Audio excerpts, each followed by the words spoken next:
అంటే క్రిస్మస్ చేసుకుంటే ఎక్కడ చేయాలా? నీ దేశాల్లో పోయి చేసుకో, ఇక్కడ చేయవా? ఇప్పుడు రామస్వామి గారు సంభూగవాద గారి పూరి గారి ఎప్పుడు రాశాడైనా రాముడు ఏంటంటే పూరి చేశాడు, చెప్పుకుండి చంపుతాడా అని. వీళ్ళు ఎక్కడ పోతున్నారు, ఎక్కడ ఆలోచిస్తున్నారు? జనంలో ఆలోచనలు ఆడడం.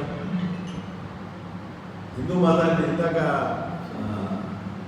కూర్చున్నప్పుడు మిత్రులు చర్చలు చేశారు.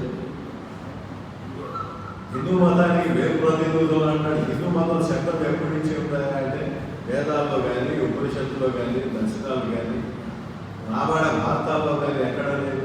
హిందూ మతానికి పీఠాధిపతులైన 6వ శతాబ్దంలో శంకరాచార్యుల వారు, 10వ శతాబ్దంలో రామారాజాచార్యుడు, 14వ శతాబ్దంలో ఆయన మధ్వాచార్యుడు, వీళ్ళు ఎవరు హిందూ శబ్దాన్ని వాడాలి? వర్ణ వ్యవస్థని, కుల వ్యవస్థని, బ్రాహ్మణ మతాన్ని వాడారు తప్ప వాడాలి. అది ఎక్కడో అల్బేగుని అనే అతను పార్శిక పండితుడు పెట్టిన సింధు నది ప్రాంతంలో జీవించే వాళ్ళని చూసి సింధువులు అంటే అది తీసుకొని అడాప్ట్ చేసుకున్నారు. అంతకుముందు ఏ మతంగా ఉన్నాయంటే బ్రాహ్మణ మతం అనాలా, లేకపోతే వేదకాలంలో కాదు వైదిక మతం అనాలా. ఇంకా చాలా ఇవన్నీ ఇవాళ బీజేపీ సెక్షన్కి తెలుసా? నరేంద్ర దబోల్కర్ని, ప్రొఫెసర్ నరేంద్ర దబోల్కర్ మూఢనమ్మకాల వ్యతిరేకంగా పోట్లాడితే వీళ్ళకి వచ్చే నష్టం ఏంటి? వాకింగ్ చేస్తున్న వాటి ఇద్దరు కాపులు తెప్పించండి, వాడు వదిలిపెట్టండి. గోవింద పన్సాలే ప్రొఫెసర్ గోవింద పన్సాలని ఎలా చంపబడ్డాడు? శివాజీ చరిత్ర రాశాడు ఆయన, వర్జల చరిత్ర. శివాజీ చరిత్ర రాస్తే ఇవి బయటపడతాయనే ఉద్దేశంగా, శివాజీ శూద్రుడు కాబట్టి ఆయన కూడా గుళ్ళకు రానియాడు. కుంభీ కులం ఆ కాలంలో వాళ్ళు ఏం చేశారు? ఇప్పుడు చెప్పే చరిత్ర ఎలా చెప్తారు? శివాజీ కత్తి పట్టుకుని యుద్ధాలు చేశాడు, ముస్లింలకు వ్యతిరేకంగా చేశాడు, హిందూ మతాన్ని కాపాడటానికి చేశారని చెప్తారు. అసలు చరిత్ర ఏంటి? మతాన్ని కాపాడటానికి చేయడం సత్తా అధికారం కోసం చేశాడు.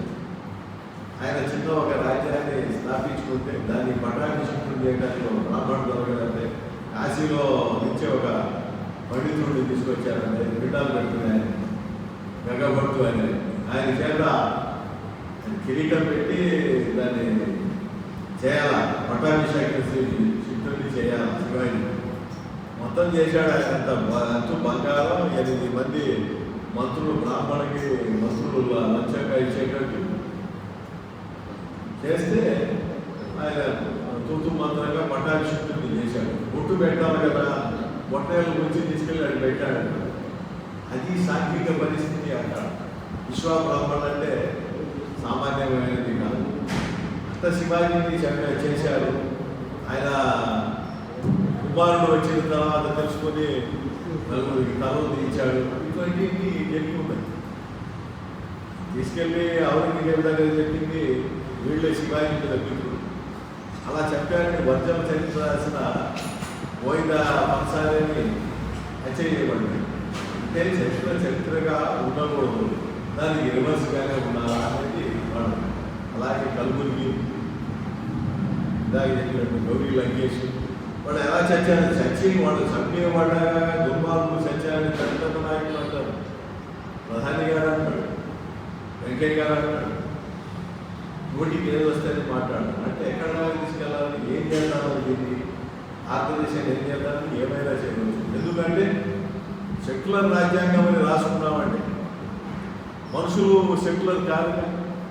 మనుషులు కులాలకో, మతాలకో, లేదా మూఢనమ్మకాలకో వీటికి దాసులు అయితే ఇక సెక్యులర్ రాజ్యాంగం ఎలా వస్తుంది మనకి? అందువల్ల సెక్యులర్ రాజ్యాంగం కావాలి. ఇవాళ ఉంది మనం చూస్తున్నాం. అమెరికా ఇరాన్ వార్ జరుగుతుంది. అమెరికా పోయి ట్రంప్ గారేమో దాడి చేశాడు, చంపాడు, ఇజ్రాయల్ వచ్చింది దాడి చేసింది, పండి యుద్ధం చేస్తున్నారు. ఆ యుద్ధాలు జరిగి కొనుక్కోవడం. ఇవాళ ట్రంప్కి వ్యతిరేకంగా 50 రాష్ట్రాల్లో వాళ్ళు భారీ ఎత్తున ప్రదర్శనలు వచ్చారు. వాళ్ళు కాస్త లౌకిక అవగాహన ఎత్తున్నాడు కాబట్టి ఇవన్నీ మానవులు, ఇవన్నీ ప్రమాదాలు ఏకమికంగా ఓపెన్ చేస్తే ఎవరు బాధపడతాము. గతంలో అమెరికా తీసుకెళ్ళే బేబీ బాబులు వాడింది జపాన్ మీద హీరోషిమా నాగసాకిలో చేస్తే వాళ్ళు 75 సంవత్సరాలు 80 సంవత్సరాల వాళ్ళు కూడా జబ్బులు వచ్చి పీక్కుని తెచ్చారు. అటువంటి అడుగుగా పరిస్థితి కనుక అసలు తీసేయాలా అనేది ఒక ఆలోచన. అలాగే రష్యాలో చెర్నోబిల్ ఫెయిల్ అయినప్పుడే ఎంతో ఊగిపోయింది. ఇవాళ ఇజ్రాయిల్ వాడి దగ్గర కనుక వేస్తే మిడిల్ ఈస్ట్ మొత్తం 25 దేశాలలో పోతాయి, ఒక్కడు ఉండడు. అవి అలాంటి చెయ్యకూడదు అనే స్పృహ ఎంతమందికి రావాలా? అవి కొంతమంది చేస్తున్నారు. ఇక్కడ ఆలోచన పరులు ఉన్నారు, కంపెనీ సపోర్ట్ చేసేవాళ్ళు ఉన్నారు. మన దేశంలో కూడా ఆ ఆలోచన పరుల సంఖ్య పెంచుకోవాలి.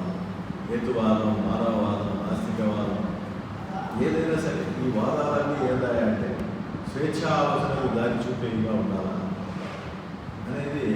అందువల్ల మనం మతాన్ని విమర్శించాలన్నా ఇవన్నీ ఎందుకు విమర్శిస్తున్నామంటే వాడి నమ్మకం వాడి ముందే మీకేందా నమ్మకం కాదు. ఆ నమ్మకం పోయి దాడులు చేసేదాకా ఎక్కడ నడుస్తాం? కొన్ని వేల రూపాయల ఫండ్లు తీసుకెళ్ళి ఆవు పాలలో బంగారం ఉంది, ఆవును ఎగిరితే బీపీ తగ్గింది, ఇట్లా వెనక్కి నడిచే ఆలోచన చేస్తున్నారు. చాప్టర్లు ఎత్తేసారు, చరిత్రకి సంబంధించిన చాప్టర్ పోయింది. చరిత్ర ఉండదు. చరిత్ర వాడెవడో రాసేది కానీ నేను రాయిస్తానన్నాడు, అందించాను బహిరంగంగానే చెప్పాడు, అందరూ విన్నాను. అలాగే రాయిస్తున్నాడు. ఆ చరిత్ర రాసి ఆ చాప్టర్లో ఎత్తేసామనుకో, కట్టిన గోడలను ఏం చేస్తామంటే గుళ్ళల్లో తీసుకొచ్చి పడేస్తాం. పని ఏముంది?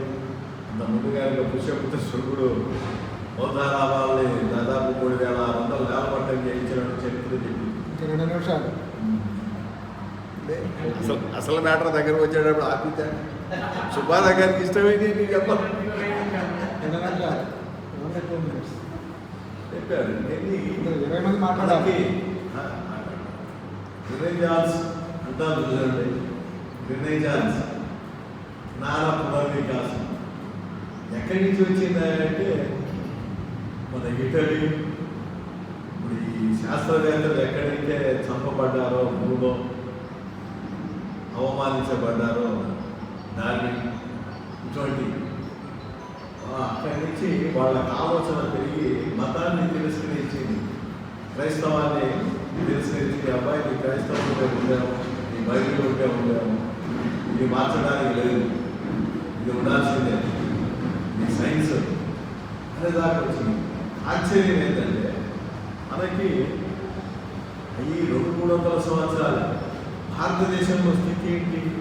చార్వాకం దగ్గర నుంచి తీసుకుంటే, బౌద్ధ జనాల దగ్గర నుంచి తీసుకుంటే, బౌద్ధం కనీసం 26-27 ఏళ్ల క్రితం వచ్చిన బౌద్ధం కత్తిని అవతల పడేశాడు. ఆయన రాజ్యాన్ని వదిలేశాడు. బయటికి వచ్చి అష్టాంగ మానాన్ని, మనుషులంతా సమానమనేదాన్ని, నిచ్చెన పెట్ట వాద వ్యవస్థను వ్యతిరేకించాడు బుద్ధుడు. బౌద్ధం అనేది చిన్నది కాదండి, వరల్డ్కే ఒక లైటింగ్ లాంటిది. అటువంటి లైటింగ్ చూపించిన దాన్ని ఇక్కడ బ్రాహ్మణవాదం 1000 సంవత్సరాలు ఏమీ చేయరాదని ఒప్పుంది. దీని దెబ్బకి వాడి భాషలోనే మొత్తం చెప్పాడు. మరి రినైజాన్స్ ఏంటి? రినైజాన్స్ అప్పుడే స్టార్ట్ అయింది, మనకి రినైజాన్స్ కాదు. మళ్ళా ఇది ఎందుకు వచ్చింది? బౌద్ధాన్ని ఇక్కడి నుంచి తరిమేసేసి సక్సెస్ఫుల్గా వెళ్ళిపోతే ఆ బ్రహ్మాండవాదమే, చచ్చిపోయిన బ్రహ్మాండవాదమే బతికింది వచ్చింది. 6వ శతాబ్దంలో శంకరాచార్యులు అన్నారు. ఆ శంకరాచార్యులు మళ్ళా పిల్లరాజులు తీసుకొని ఈ కుల వ్యవస్థని, వంద వ్యవస్థని, శంకర పీఠాలని స్థాపించి చేశారు. అదే బౌద్ధం కంటిన్యూ అయ్యిందంటే ఎలా ఉండేది? ఇవాళ చైనా, జపాన్, అదే శ్రీలంక, ఆ దేశానికి వెళ్ళింది. ఇతర మతాల మీద కూడా ప్రభావం చూపించింది. ఇస్లాం మీద బౌద్ధం ప్రభావం ఉంది, క్రిస్టియానిటీ మీద ఉంది. హిందూ మతంలో జీవహింస చేయరాదనే పాలసీ వాళ్ళది కాదండి, బౌద్ధుల్ని. ఈ పాలసీస్ మొత్తం స్వీకరించింది. మనకేమవుతుంది? ద్వంద్వ ప్రమాణాలు. బౌద్ధుల్ని కనుక చిన్నరాజుని చిట్ట చివరి వచ్చిన బౌద్ధుల్ని చంపడానికి బౌద్ధులు తలలు కనుక నరికి కనుక తెస్తే అబ్బాయి తలకి ఇస్తామని పిల్లరాజులు ప్రకటిస్తే ఆ రాజులో మేము అంతమంది చంపాము, ఇంతమంది చంపామని చెప్పొస్తున్నాడు. కానీ చంపి చూపించాలా? ఆ చంపినవాడు వాళ్ళు ఇంటి ముందు ఏలాడ కట్టుకోండి ఆడ తల, అప్పుడు ఆ తలకి ఇంతని రాజుగారు ఇస్తారని ప్రకటించారు. ఇవాళ మనం బూడిద గుమ్మడికాయని దిష్టి తగలకుండా ఇళ్లలో కడుతుంటాం చూశాక. బూడిద గుమ్మడికాయ అది బౌద్ధుల తలనే. లోపలేమో బాగా గ్లాసెస్లో ఫిట్టింగ్లో బుద్ధుడి విగ్రహం పెడతాం. బుద్ధుడు ఏం చెప్పాడో, హీనాయనని చెప్పాడా, మహాయానని చెప్పాడా, ఏమేం మార్చాడు, ఏమేం చేశాడు, ఆ ఫిలాసఫీ మనకు తెలియకపోయినా బుద్ధుడి విగ్రహం పెడితే బాగా నచ్చిపోతుంది. బయటేమో బూడిద గోల్డ్ కాయని ఎలా అనిపిస్తాం. ఎందుకంటే మనకి ద్వంద్వ ప్రవృత్తులన్నీ భారతదేశంలో ఉన్నాయి. ఆది మానవుడి ఆలోచన దగ్గర నుంచి ఆధునిక మానవుడి ఆలోచన దాకా ఇక్కడ పనిచేస్తాం. ఈ ఆలోచనలో ఇవన్నీ శాస్త్రీయమైన భావాలతోటి భావింపులో రావాలని చెప్పిందే ఈ రాడికల్ హ్యూమనిజం. వెంకటాద్రి గారు చెప్పే సారాంశం మొత్తం.